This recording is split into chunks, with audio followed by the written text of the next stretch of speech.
price has closed outside of the Bollinger Bands, we're going to wait for the RSI to hit an extreme level before we look for an entry. This means that if we're looking to place a buy trade, then we're going to wait for the RSI to hit at least a level of 25 before entering. And if we're looking to place a sell trade, then we're going to wait for the RSI to hit a level of at least 75 before entering. So let's go through this trade example. Here we have a strong move outside of the upper Bollinger Band, which means we would be looking for a sell trade. So we need to wait for the RSI to hit a level of at least 75 before we can look for an entry.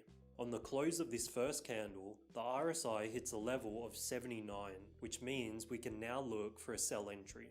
But we're not going to immediately place a trade as soon as this occurs. We're going to wait for a sign on the charts that sellers are entering the market before we enter our sell trade, and we're going to use this as a form of confirmation. So in this example, we can see that price actually made 2 attempts to push to the upside. This first attempt comes on the initial move outside of the Bollinger Bands, and price hits a high here. We then see a pullback back inside of the Bollinger Bands, and we see a second attempt to push higher. On this attempt, price is unable to move above the previous high, and we see another red bearish candle form. This is a sign that sellers are entering the market, and price could possibly push down further from here. So when we see this red candle form, we would be on the lookout for a sell entry.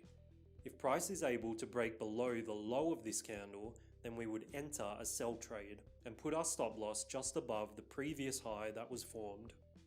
Where you decide to take your profit on this trade comes down to the individual trader and their preferences. But when price pulls back into the middle of the Bollinger Bands, this can often provide a great opportunity to close at least a portion of your trade.